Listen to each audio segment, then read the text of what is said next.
Assalamualaikum warahmatullahi wabarakatuh. Bismillahirrahmanirrahim. Alhamdulillahi rabbil alamin. Wassalatu wassalamu ala ashrafil anbiya'i wal mursalin wa ala alihi wa sahbihi ajma'in.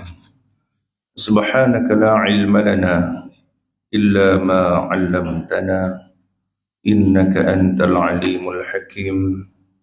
Rabbi shrah li sadri wa yassir li amri wahlul 'uqdatam min lisani yafqahu qawli, amma ba'd. Baiklah tuan-tuan. Ad-din. Baik, jadi kita sambung pengajian kita setelah bercuti 2 bulan. Dia 2 bulan cuti. Mai sambung tengok pun dia tambah sakan pan. Rasa macam setahun tu mai. Baik. Jadi tuan-tuan, kita dah pun selesai pada membahaskan tentang mabadi ilmu tauhid. Jadi 10 mabadi ilmu tauhid kita dah selesai. Pada membahaskannya, iaitulah apa dia?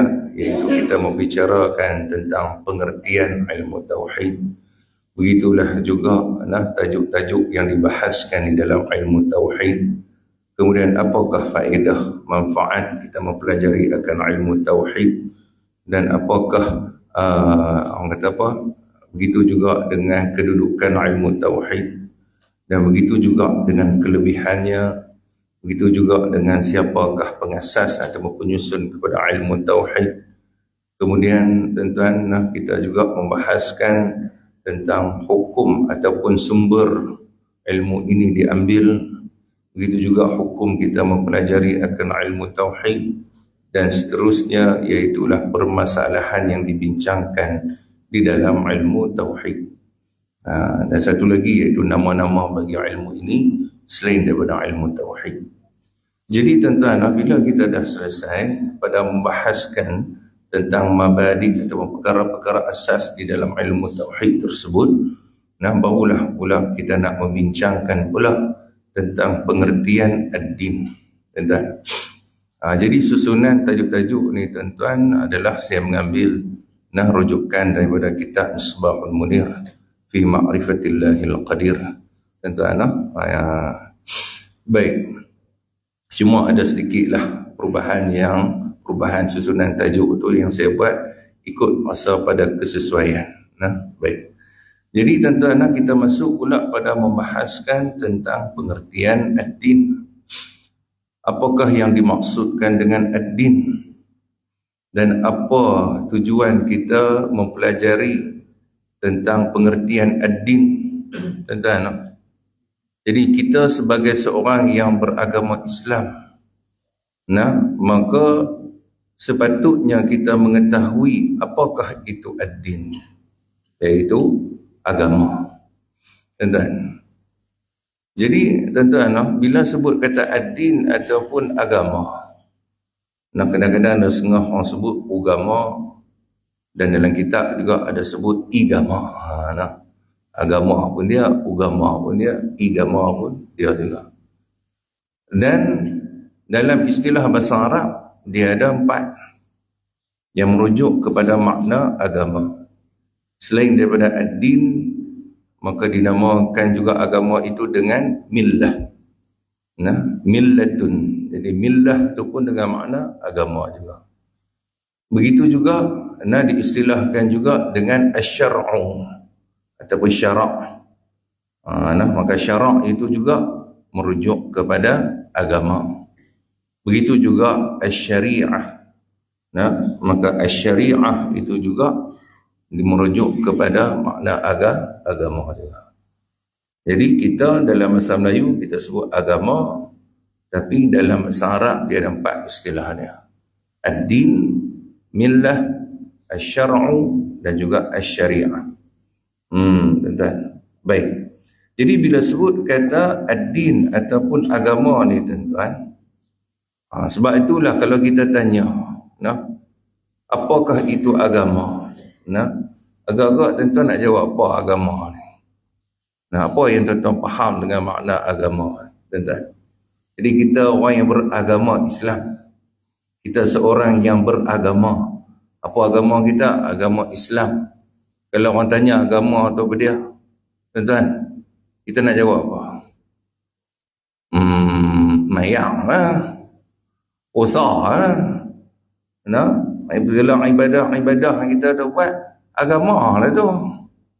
Itu kalau mencuri berzina, tu kan dia lah. Makan minum tidur, tu macam mana pula? Tu bukan agama. Agama ni berkait dengan ibadah tu agama. Ni kita main mengaji, agama ni. Tuan-tuan, kalau kita faham agama tu maksud dia macam tu, seperti mana yang tuan-tuan faham, maknanya apa? Maknanya kita salah dalam memahami pengertian agama. Maknanya kita tak erti, kita tak faham lagi agama tu dia. Kalau kita kata agama tu ibadah, salah. Tuan-tuan, maka sebab itulah kalau kita betul-betul memahami tentang pengertian ad-din, pengertian agama, maka barulah kita ketahui bahawasanya sembahyang itu bukan agama. Puasa bukan agama. Zakat bukan agama. Haji bukan agama. Habis itu sembahyang tu apa dia? Sembahyang itu ialah satu perkara yang berkait dengan agama. Sembahyang bukan maksud agama itu sendiri. Sembahyang itu adalah satu perkara yang berkait saja dengan agama. Puasa bukan maksud agama. Puasa itu hanya satu perkara yang berkait dengan agama. Zakat bukan agama, tapi hanya satu perkara yang berkait saja dengan agama. Jadi bila sebut kata agama, kalau kata sembahyang, puasa, zakat, haji, segala ibadah-ibadah yang kita lakukan, itu bukan maksud agama, tapi hanya berkait saja dengan agama. Habis itu agama atau apa dia? Agama tu merujuk kepada apa? Tuan-tuan. Bukan sebab itulah disebut di sini ad-din ataupun agama. Bermaksud apa, tuan-tuan? Iaitulah segala hukum syarak yang Allah syariatkan ke atas baginda Nabi Muhammad sallallahu alaihi wasallam. Ataupun dalam pengertian bahasa Arab dan pengertian dalam bahasa Arabnya disebut apa? Ma syara'ahu Allah ala lisani nabiyhi minal ahkami.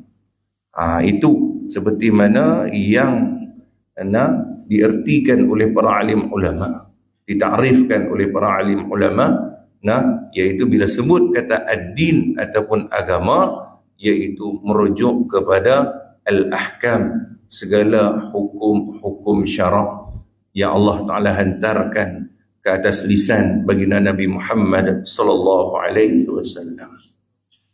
Tuan-tuan, maka ringkasnya bila sebut kata agama itu ialah apa? Ialah hukum syarak yang lima. Jadi kalau orang tanya agama ni apa dia? Agama itu ialah hukum syarak yang lima. Itu mudah fahamnya. Mana dia hukum syarak yang lima?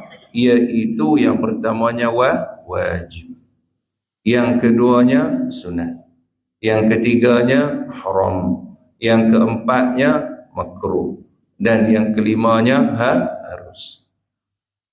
Jadi 5 hukum syarak inilah yang dikatakan sebagai ad-din, iaitu agama. Tuan-tuan, manakala sembahyang, puasa, zakat, haji, itu bukan maksud agama. Yang tu semua adalah perkara yang berkait dengan agama. Iaitu berkait dengan apa? Berkait dengan hukum syarak yang 5. Sebab itu kalau kata solat 5 waktu, tuan-tuan, maka solat 5 waktu bukan agama, tapi solat 5 waktu itu adalah satu perkara yang berkait dengan agama, iaitu berkait dengan hukum syarak. Mana dia hukum syarak bagi solat 5 waktu? Iaitu wajib. Maka hukum wajib itulah yang dikatakan sebagai ad-din, iaitu agama. Menunaikan zakat, tuan-tuan, maka menunaikan zakat itu adalah satu perkara yang berkait dengan agama, iaitu berkait dengan hukum syarak. Mana dia? Iaitu wajib juga. Maka wajib itulah yang disebut sebagai ad-din, iaitu agama. Tuan-tuan, jadi tuan-tuan, bukan setakat tu saja.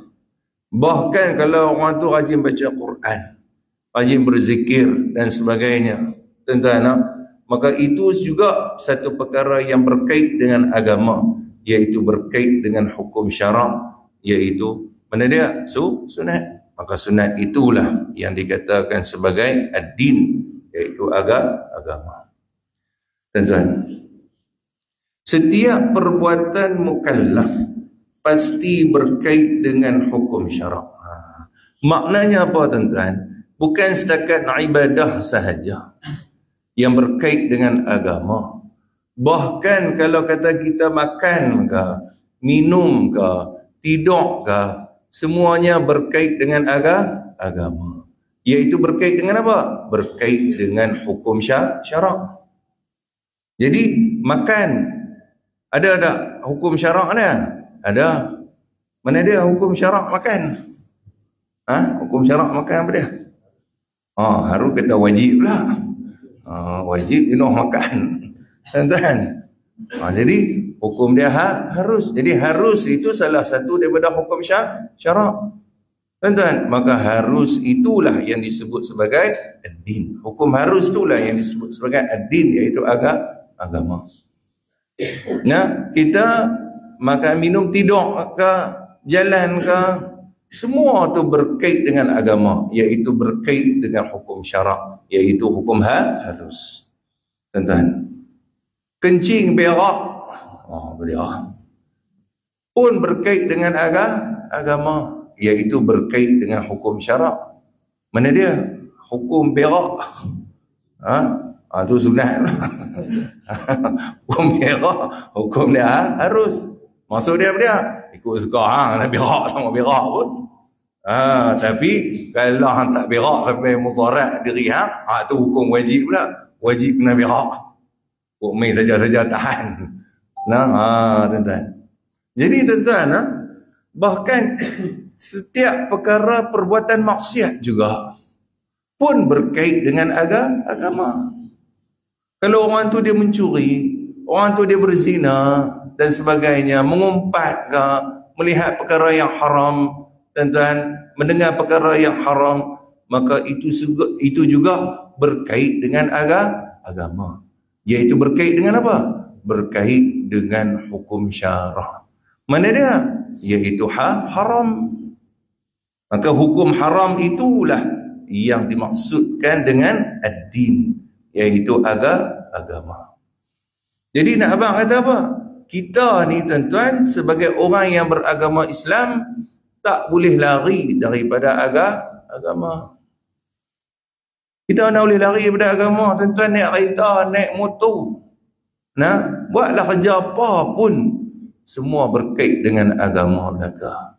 Semua berkait dengan hukum syarak. Tak kiralah sama ada perbuatan yang kita lakukan itu sama ada berkait dengan hukum wajib, berkait dengan hukum sunat, berkait dengan hukum haram, berkait dengan hukum makruh, ataupun berkait dengan hukum harus. Tuan-tuan, tu yang dikatakan dengan makna ad-din, iaitu agama. Jadi kalau orang tanya sekali lagi, agama atau apa dia? Agama itu ialah hukum syarak yang 5, wajib, sunat, haram, makruh, harus. Jadi setiap perbuatan yang kita lakukan semua berkait dengan agama, iaitu berkait dengan hukum yang 5 ini. Tuan-tuan, baik. Jadi sebab itu disebut di sini setiap perbuatan mukallaf pasti berkait dengan hukum syarak tersebut. Contoh dia apa dia? Salat 5 waktu berkait dengan hukum wajib. Salat duha berkait dengan hukum sunat. Makan, minum dan tidur berkait dengan hukum harus. Makan sambil berdiri berkait dengan hukum makruh. Mencuri, mengumpat berkait dengan hukum haram. Jadi kesimpulannya, bukan hanya ibadah sahaja yang berkait dengan agama, bahkan keseluruhan perbuatan mukallaf adalah berkait dengan agama. Semua perbuatan kita berkait dengan agama. Tak boleh lari kita daripada agama. Tuan-tuan. Jadi sebab itulah, orang yang tak faham dengan konsep agama ni, tuan-tuan, maka sebab itu dia kata apa? Oh, ini agama lain, politik lain, jangan duk campur aduk. Tuan-tuan, kalau kata sampai masuk ke jamban pun berkait dengan agama, berkait dengan hukum syarak, ni kan pula kalau orang itu berpolitik. Mana mungkin orang yang berpolitik itu tidak ada hukum, tak ada hukum syarak. Tuan-tuan, bila kita faham agama itu ialah hukum syarak, bagaimana kita boleh asingkan agama dengan politik, agama dengan ekonomi, agama dengan sosial? Tak boleh asing. Kalau kata kita sampai kecing berak pun berkait dengan agama, ini kan pula kalau seseorang itu berpolitik tetap berkait dengan agama, tetap berkait dengan hukum syarak. Setiap satu saat apa yang kita lakukan tak boleh lari daripada agama, tak boleh lari daripada hukum syarak. Tu kena bagi faham betul-betul. Jangan kita ni mengikut kepala otak kita sendiri. Kita dah kata apa? Politik lain, agama lain, salah. Politik asing, agama asing, salah. Itu maknanya orang tu dia tak faham tentang konsep agama. Pengertian ad-din ataupun agama tu dia tak faham. Dia duk faham agama tu apa dia? Berkait dengan ibadah saja. Sedangkan kalau hang mencuri, zina, apa saja sekalipun, semuanya berkait dengan agama, iaitu berkait dengan hukum syarak. Sebab tu kata guru saya, dia kata apa? Kalau kata agama dan politik itu berasingan, maka sudah tentu boleh berzina dalam politik, boleh mencuri dalam politik. Pasal apa? Tak ada hukum. Pasal hukum hang kata asing, bila kata asing agama dan politik, maknanya kalau hang nak mencuri ke, nak rasuah ke, apa ke, tak ada hukum. Hukum haram tak ada. Pasal apa? Pasal tak ada agama. Agama tak masuk situ. Boleh faham tak, tuan-tuan? Ni bukan nak cerita politik ni. Ni nak bagi cerita, nak bagi faham. Kadang setengah orang kata agama dan politik tu berasingan. Itu salah tu. Tuan-tuan, tak boleh berasingan. Apa saja, ekonomi ke, sosial ke, apa saja yang kita lakukan, tak boleh lari daripada agama. Orang tu menyanyi, duk melalak seorang dia, pun berkait dengan agama. Orang tu duk ngumpat, duk mencaci dan sebagainya, pun berkait dengan agama. Iaitu apa dia? Berkait dengan hukum syarak. Tak boleh lari kita, tuan-tuan, daripada hukum syarak. So, jangan bagi kita salah faham. Tuan-tuan, baik. Mereka yang taat pada hukum syarak ini, tuan-tuan, orang yang taat kepada 5 hukum syarak, macam mana taat pada 5 hukum syarak? Yang wajib dia taat iaitu dengan melaksanakan perintah. Kalau kata yang sunat pun dia taat dengan melaksanakan perintah Tuhan. Begitu juga yang haram dia taat dengan meninggalkan yang haram. Makruh pun dia taat iaitu dengan meninggalkan perkara yang makruh. Yang harus, tuan-tuan, yang ni Allah Ta'ala bagi pilihan. Sebab tu yang hukum harus ni disebut sebagai hukum takhyiri. Apa maksud takhyiri? Pilihan. Pilihan macam mana? Nak buat tak apa, tak mau buat tak apa. Ikut suka hang. Nak tidur tak apa, tak mau tidur tak apa. Nak jaga sampai sepanjang malam tak apa. Tak jatuh hukum haram.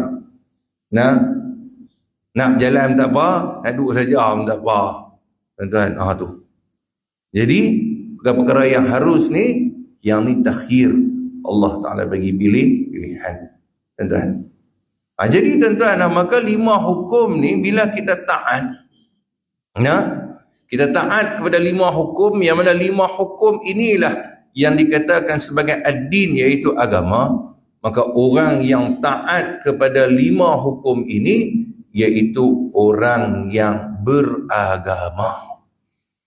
Beragama apa? Beragama Islam. Dan maka orang yang beragama Islam dalam bahasa Arab disebut apa? Muslim. Nah, apa maksud Muslim? Muslim itu isim fa'il. Maksud dia apa dia? Orang yang beragama. Beragama apa? Beragama Islam. Tuan-tuan, bagi lelaki, kalau perempuan, orang yang beragama Islam itu perempuan, muslimah. Ada ta marbutah pula tu. Jadi muslimah tu merujuk kepada muannas. Apa dia muannas? Iaitu untuk perempuan. Nah, tuan-tuan. Jadi tuan-tuan, sebab itulah kita ni tuan-tuan, kita sebagai orang yang beragama Islam, Allah Ta'ala tetapkan dah. Nah, kalau setakat hang taat kepada 5 hukum ini, nah, tapi tak ada tiket dia, hang tak beli tiket, tak jadi dah. Maka apa tiket untuk kita boleh taat kepada 5 hukum ni tuan-tuan? Tiketnya adalah dengan mengucap 2 kalimah syahadah. Tuan-tuan. Sebab tu kalau kata orang yang bukan Islam, dia semayang. Pasal apa? Pasal dia kata, ni hak perintah wajib ni kita kena laksana. Nah, dia puasa, dia meninggalkan perzinaan dan sebagainya. Tuan-tuan, hukum-hukum semua dia ni, tapi dia tidak mengucap 2 kalimah syahadah. Bila dia tak mengucap 2 kalimah syahadah, maka sia-sia saja ketaatannya pada 5 hukum syarak ni. Nah, sebab apa? Sebab tak dinamakan juga dia sebagai seorang Muslim walaupun dia taat kepada 5 hukum ni. Melainkan dengan tiket dia apa dia? Mengucap 2 kalimah syahadah. Tuan-tuan, sebab tu kalau kita tengok ada setengah orang yang bukan Islam, mai bulan Ramadan dia puasa. Tuan-tuan, jadi tuan-tuan, bila dia puasa, dapat pahala ke tidak? Tak ada pahala apa. Sebab apa tuan-tuan? Sebab walaupun dia taat pada perintah Allah, tetapi tak ada tiket. Tiket tu tak ada. Mana ada tiket dia tak ada? Pengucapan 2 kalimah syahadah. Pasal apa kena mengucap 2 kalimah syahadah? Tuan-tuan, sebab dia punya akang ataupun tunjang kepada seseorang itu sebagai seorang Muslim, iaitu apa dia tuan-tuan? Iaitu dia ataupun dia bersaksi bahawasanya Allah Ta'ala itu adalah Tuhan yang sebenarnya disembah, iaitu dengan kita mengucapkan asyhadu an la ilaha illallah, aku bersaksi bahawasanya tiada Tuhan yang sebenarnya disembah melainkan Allah. Dan orang yang beragama Islam itu mau tak mau dia punya akak tunjang dia, mesti dia menyaksi ataupun bersaksi ataupun mengaku sungguh dalam hati dia bahawasanya Nabi Muhammad sallallahu alaihi wasallam itu adalah pesuruh Allah. Tuan-tuan, tu dia punya tunjang dia, akak dia. Nak jadi sebagai seorang Muslim, hang betul-betul orang Islam, hang kena mengaku dulu Allah lah Tuhan yang sebenarnya disembah, dan juga Nabi Muhammad sallallahu alaihi wasallam itu adalah utusan Allah. Kalau hang semayang, hang puasa, bayar zakat dan sebagainya, tapi hang tak mengaku Allah Ta'ala itu Tuhan hang, tak pakailah Muslim apa dia tu. Tuan-tuan, tu. Lepas tu saya waktu sekolah ni ada seorang praktikum India. Tuan-tuan, main bulan puasa, dia puasa. Tuan-tuan, puasa lebih daripada orang Islam Tuan-tuan, puasa lebih, apa maksud lebih daripada orang Islam? Nak abang kata apa? Jaga mata. Bukan setakat tak makan tak minum je, mulut pun jaga agak, tak mengata kat orang. Tuan-tuan, tu sentiasa buat kebaikan. Tuan-tuan, saya pun kata puasa, janganlah bagi puasa tu sia-sia. Kalau orang tak mengucap lagi, tak jadi sia-sia. Dia kata tak apa, dia kata pelan-pelan. Dia kata saya pun tengah mengkaji. Dia kata tak apa. Lah kali alhamdulillah dia pun masuk Islam. Tuan-tuan, masuk Islam juga. Tapi mungkin saya tak ingat, saya mungkin dalam lepas setahun ataupun 2 tahun. Pasal apa yang boleh tegak nak lalah kali masuk Islam tu tuan-tuan? Dia kata tiap-tiap kali dengar ceramah, tak kira lah Ustaz Kazim ke, Ustaz Wadi Anwar ke, tengok video dengar mereka ceramah, siap-siap lagi mamu ayak mata. Hari dengar kuliah sikit, mamu ayak mata. Kita tak ada apa, tak ada nak mamu je lah. Dengar kuliah ni pun tak ada lagi mamu ayak mata. Aku ngaji apa rasa pening lagi dah. Nak mamu ayak mata tu tak ada lagi lah. Ni nak bayar mamu ayak mata. Tadi tuan-tuan. Kalau sebut pasal Rasulullah aja terus sebab mamu ayak mata. Tuan-tuan, kadang-kadang duk fikir apa jadi kat aku lepas aku mati. Ni duk fikir. Kalau aku tak sembah Allah Tuhan yang sebenarnya disembah, macam mana keadaan aku lepas mati? Duk fikir. Tuan-tuan, lelah kali barulah dia tegak sungguh-sungguh, lelah kali dia tekad sungguh masuk kepada agama Islam. Jadi bila masuk agama Islam, barulah dia buat puasa ke, haji ke, apa ke, baru terpakai. Baru Tuhan kira. Kalau kata sebelum ni Islam, Tuhan kira tak segala ibadah? Tuhan tak kira. Selagi mana dia tidak menyaksikan ataupun dia tak mengaku sungguh dalam hati dia Allah Ta'ala itu adalah Tuhan dan Nabi Muhammad sallallahu alaihi wasallam itu adalah utusan Allah. Itu dia tuan-tuan. Jadi kita ni orang panggil Islam apa kita ni? Islam kita ni, Muslim kita ni, Muslim bakar. Apa bakar? Keturunan. Masuk keturunan macam mana? Bila kata mak ayah kita Islam, maka kita pun jadi Islam. Bila kata kita pun jadi Islam, tuan-tuan, maka ulama kata apa? Yang ni tak diwajibkan untuk kita mengucap 2 kalimah syahadah. Tuan-tuan, tak wajib untuk nak mengucap 2 kalimah syahadah. Baik, tapi kalau bagi orang yang asalnya bukan Islam, tu wajib dia kena mengucap 2 kalimah syahadah. Baik. Sebab tu kata mereka yang taat pada hukum syarak ini dinamakan sebagai seorang Muslim. Jadi cuba kita tengok tuan-tuan. Kita ni betul tak orang Muslim yang taat kepada 5 hukum syarak ni? Cuba kita muhasabah diri kita tengok. Pada hukum wajib, kita taat ke tak pada hukum wajib?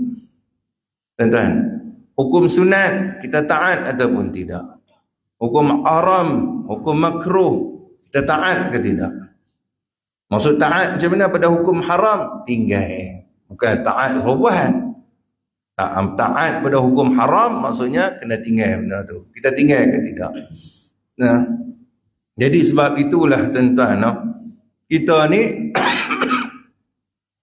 walaupun kita mengucap 2 kalimah syahadah, dan kita ni adalah seorang Muslim, tetapi tidak semua 5 hukum syarak ini kita benar-benar taat. Kita tak betul-betul taat. Termasuklah pada diri saya, tuan-tuan. Sebab apa, tuan-tuan? Sebab kita ni bukan maksum. Ada terkadang kita terleka daripada nak mentaati akan setiap perintah Allah. Kita nak meninggalkan segala larangan Allah. Ada ketika hati kita ni diselubungi dengan nafsu. Maka sebab itulah kita sukar untuk meninggalkan perkara yang diharamkan oleh Allah. Itu dia tuan-tuan.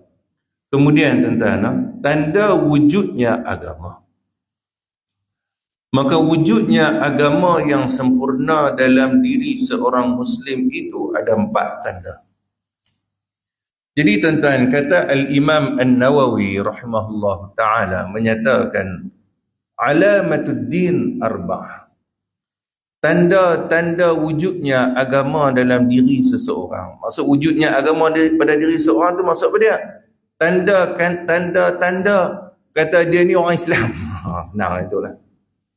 Tanda-tanda kata dia ni orang Islam, Imam Nawawi kata mau tak mau mesti kena ada 4 tanda.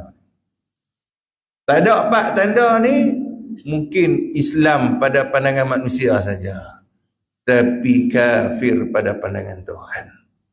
Tuan-tuan, ni kita bimbang, takut tuan-tuan, takut Tuhan tak iktiraf kita sebagai seorang Muslim, hanya diiktiraf oleh umat Islam, oleh orang masyarakat. Masyarakat ni dia pandang hak zahir. Kita di dunia ni pandang yang zahir, dia ni sembahyang, dia orang Islam ni. Nak tu. Tuan-tuan, tapi bimbang takut pada pandangan Allah kita bukan Muslim. Ni kita bimbang. Jadi sebab itulah tuan-tuan, maka Imam Nawawi kata tanda-tanda wujudnya agama pada diri seseorang, ataupun tanda-tanda kata dia ni orang Islam, orang yang beragama Islam, mesti kena ada 4 tanda. Yang pertamanya apa dia tuan-tuan? Iaitu ikhlas dalam melakukan ibadah. Ikhlas dalam melakukan amal soleh. Sebab tu kita main semayang di masjid, ataupun kita baca Quran, ataupun kita rajin berzikir kepada Allah, kena pastikan bukan kerana makhluk. Dalam hati kita kena pastikan aku buat amal ibadah ni bukan kerana nakkan pujian manusia. Tuan-tuan, aku rajin bersedekah bukan nakkan pujian manusia. Aku beribadah kepada Allah hanya semata-mata aku nak mengabdikan diri kepada Tuhan. Kalau dalam hati kita, walaupun kita semayang, tapi dalam hati kita rasa suka kalau orang tengok kita rajin ibadah. Hati kita rasa suka ya. Bukan orang tu tak puji pun, tapi hati kita rasa syok kalau orang boleh tengok aku semayang. Aku syok kalau orang boleh tengok aku rajin baca Quran. Aku rasa syok kalau orang tahu aku buat rajin bersedekah dan sebagainya. Dalam hati dia rasa syok, tuan-tuan, itu maknanya ibadahnya masih lagi belum ikhlas. Tuan-tuan, jadi maka sebab itulah bila mana hati itu belum lagi ikhlas, maka hilanglah satu tanda kata dia sebagai orang yang beragama Islam. Maknanya orang pandang dia tu orang yang beragama Islam lagi, tapi tak cukup. Tak cukup ciri-ciri dia. Ciri-ciri seorang Muslim yang sempurna tu tak cukup. Sebab apa tuan-tuan? Pasal dia buat amal soleh bukan ikhlas kerana Allah, tapi kerana makhluk. Tuan-tuan, sebab itulah tuan-tuan, bila nak ikhlas dalam melakukan amal ibadah, maka dia kena ada ilmu. Maka apa ilmu yang kita nak kena belajar? Nak mengikhlaskan hati kita beribadah kerana Allah, maka dia kena belajar ilmu tasawuf.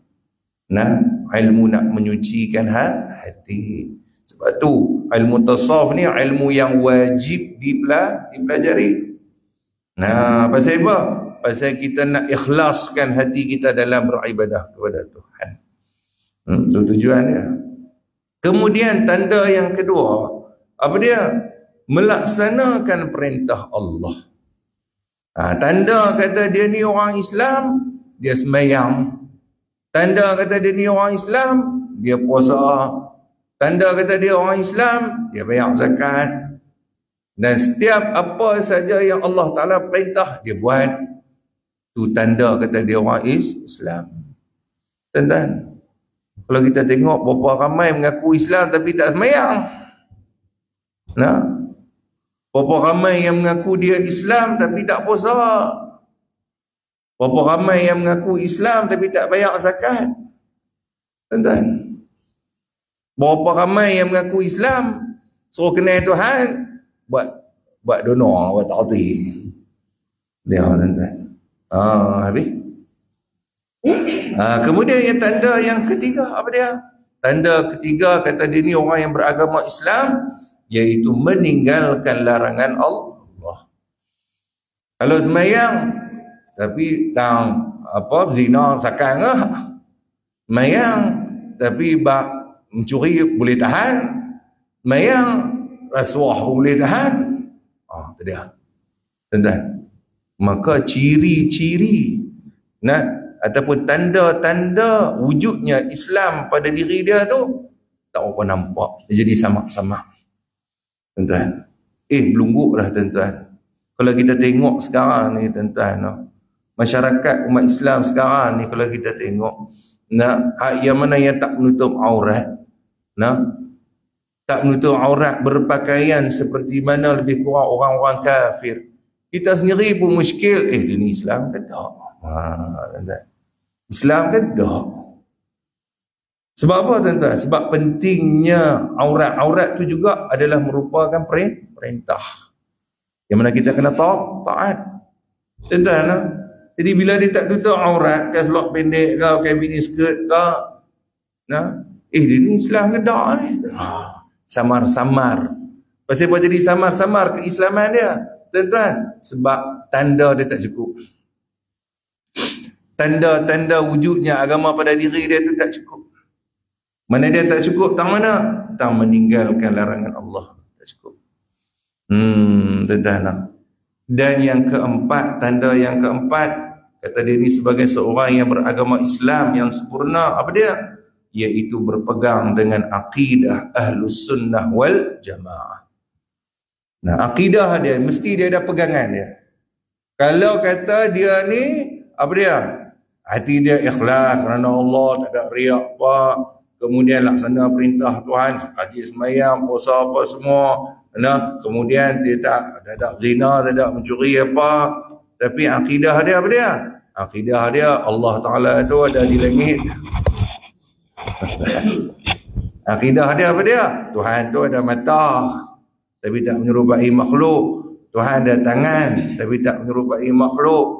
Tuhan duduk atas aras sekarang ni. Habis. Itu macam mana tuan-tuan? Itu nak kata orang macam mana? Islam pada pandangan manusia, ya, dia sebagai orang yang beragama Islam. Tapi sempurna tak? Tak sempurna.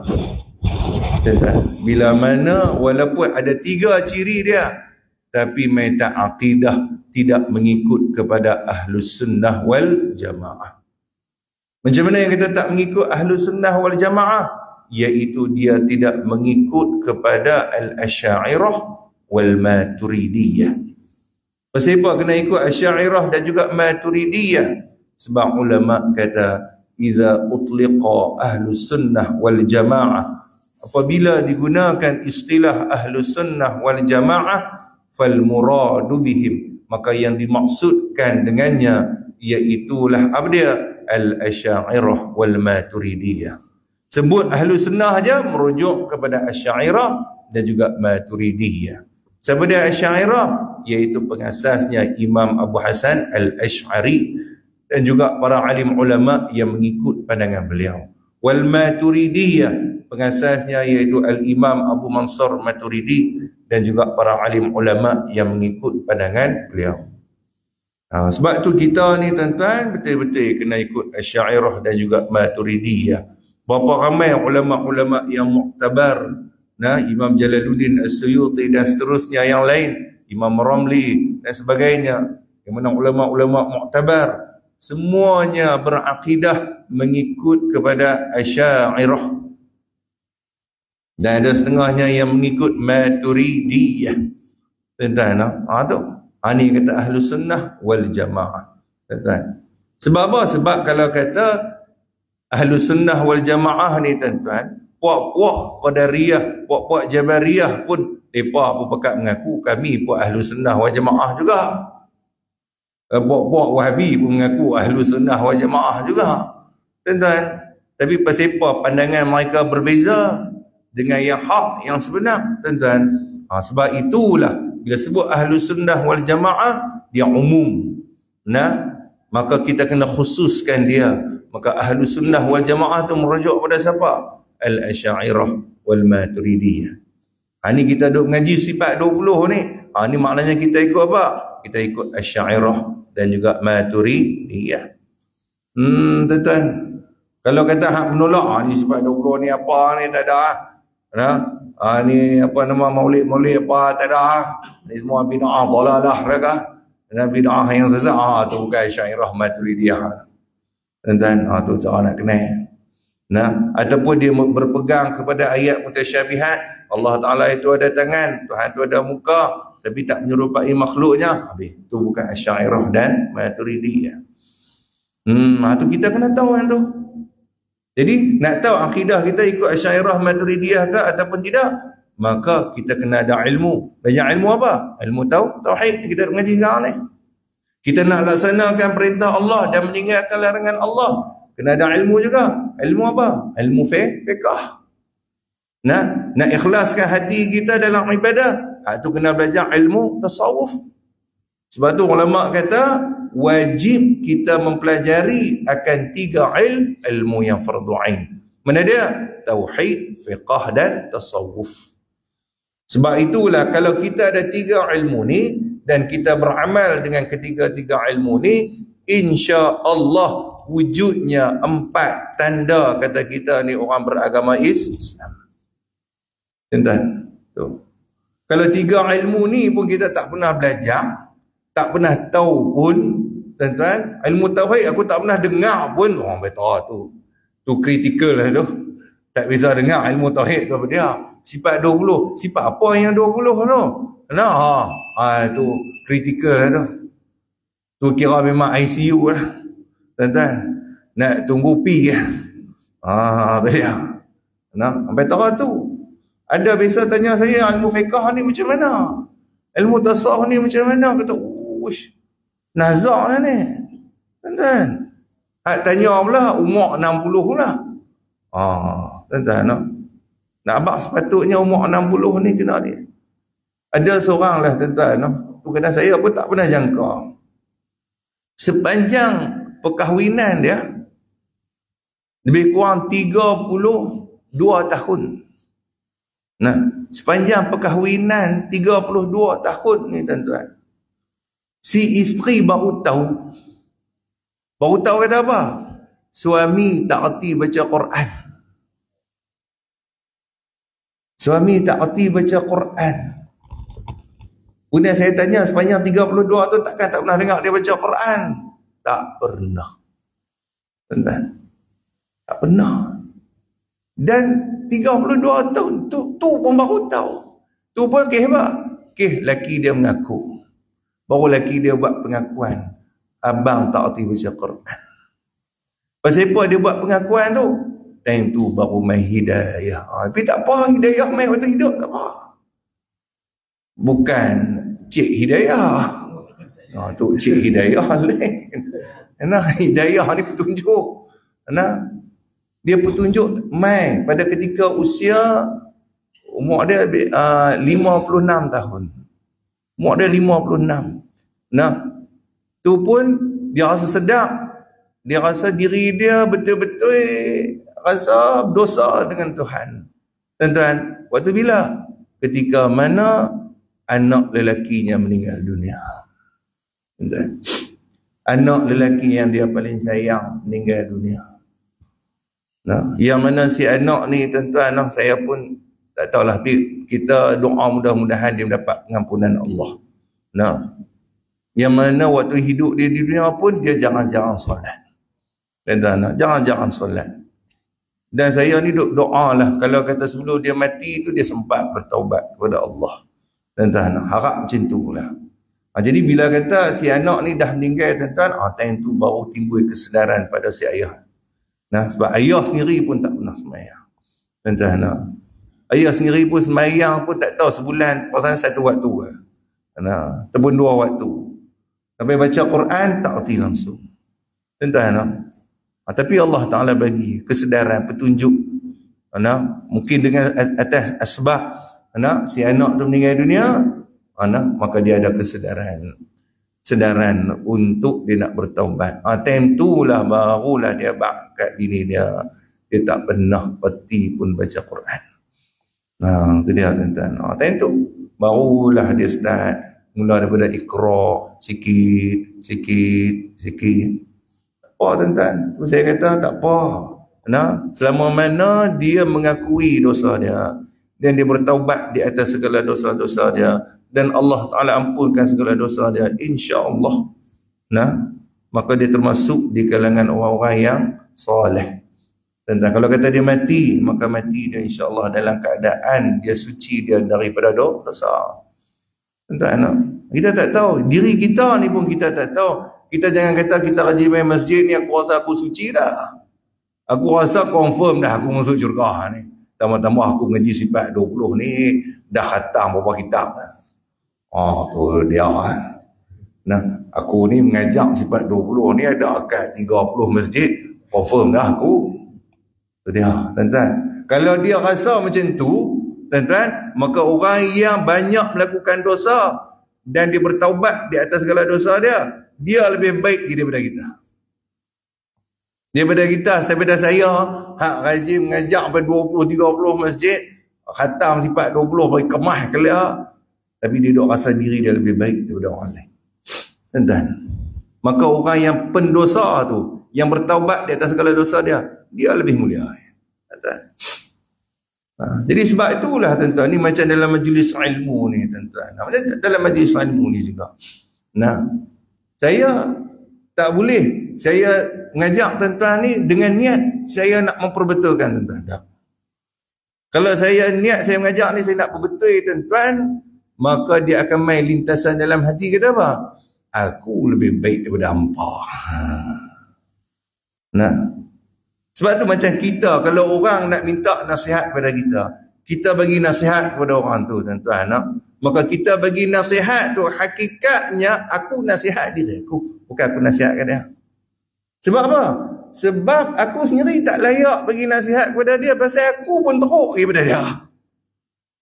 Nah, cuma dia sendiri yang tak tahu. Dia duk sangka baik dengan aku, kata aku ni kemah lah. Nah, rajin main masjid. Nah, rajin mengaji sifat 20. Oh, ngajak pula tu. Tu dia tuan-tuan.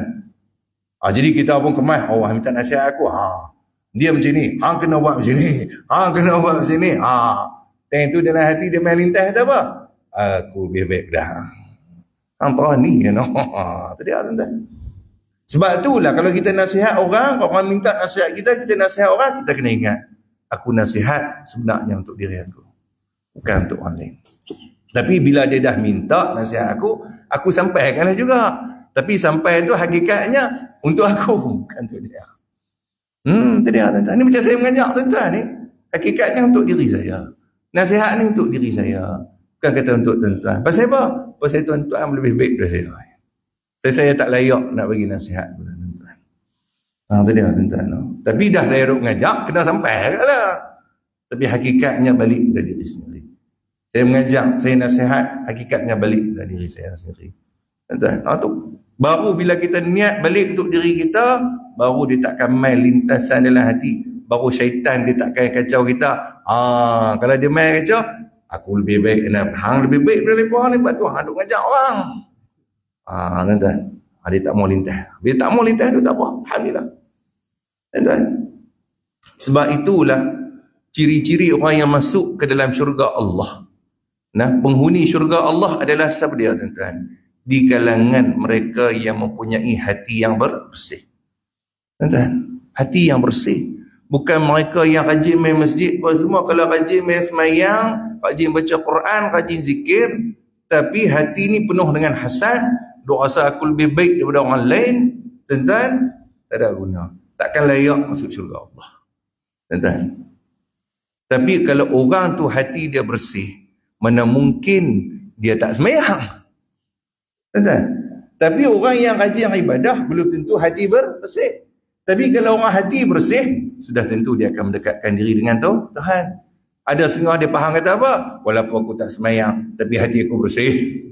Mohong lah. Mana ngaku hati yang bersih, semayang pun tidak. Macam tu ada hak baru ni. Seorang artis tu dia buka tudung. Dia kata apa? Walaupun saya tidak bertudung, tapi hati saya rasa dekat dengan Allah.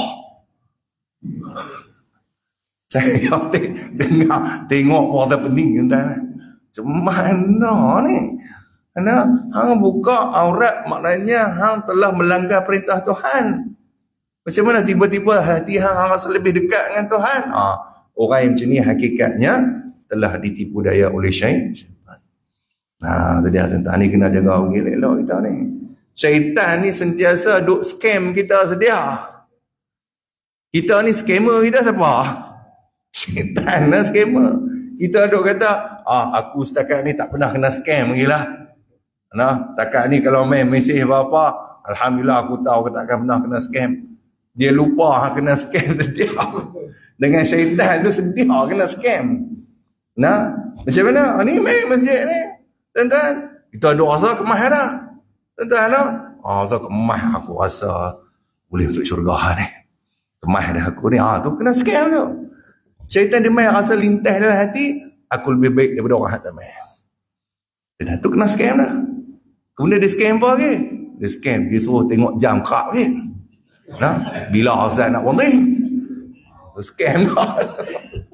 Elok dah main haji. Tu dia kerak tengok jam pula. Dalam hati dia minta, hai buatlah tak berhenti ustaz ni. Aku tak sabar main syak ni. Aku lapar sikit ni. Dia insya-Allah nak berhenti. Baik. Kemudian tuan-tuan, habis. Kemudian pembentukan agama pula. Jadi nak terbentuknya agama ataupun ad-din itu, bila kita faham ad-din itu ialah hukum syarak yang 5, maka nak terbentuknya agama, nak terbentuknya hukum syarak ni tuan-tuan, mesti berasaskan kepada 3 perkara. Mana ada 3 perkara? Iaitu yang pertamanya Islam, yang keduanya iman, dan yang ketiganya ihsan. Apakah itu Islam? Iman tu apa dia pula? Ihsan tu apa dia pula? Itu insya-Allah kita akan bahas satu persatu 30 hari sekarang. Nah, kita cerita tentang Islam. Wallahu subhanahu wa ta'ala. Bismillahirrahmanirrahim. Alhamdulillahirabbil alamin. Wassalatu wassalamu ala asyrafil anbiya'i wal mursalin wa ala alihi wa sahbihi ajma'in. Allahumma nawwir qulubana bi nuri hidayatik كما نورت الأرض بنور شمسك أبدا أبدا برحمتك يا أرحم الراحمين وصلى الله وسلم عليه الحمد لله رب العالمين والسلام عليكم ورحمة الله وبركاته.